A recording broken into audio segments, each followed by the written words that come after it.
ยังคนไทยคนที่ดู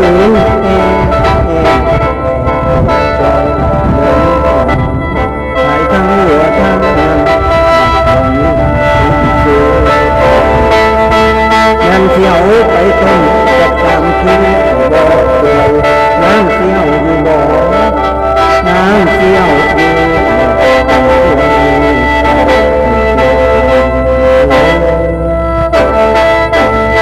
ดังจานท่ององค์เสียงดังต้นไม้ลมเพียงน้ำคุณมาอับ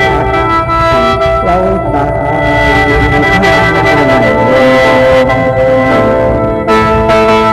ถ้ามันจานท่ององค์เสียบกันหืนเฮี้ยนห้างคนตกมาฟ้าให้น้ำเป็นน้ำที่เป็นแนว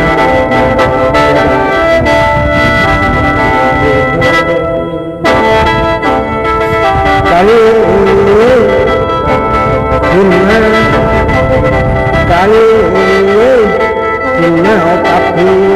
ถึงกันสวยกับโลกพ่อ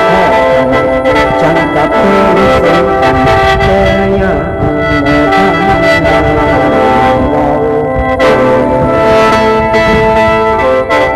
น้องไปเอาจานคือรถลงทางเอาไปกลางทางเสียฟังลงเงาต้องเสียงานคือพวงสิบใส่ต่อ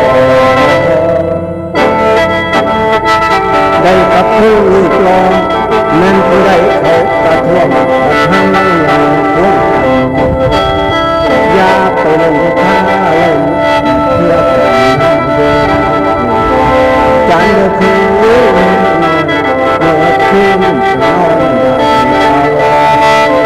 ได้จานเป็นสวยบ่เคยเห็นทอดทุกมือ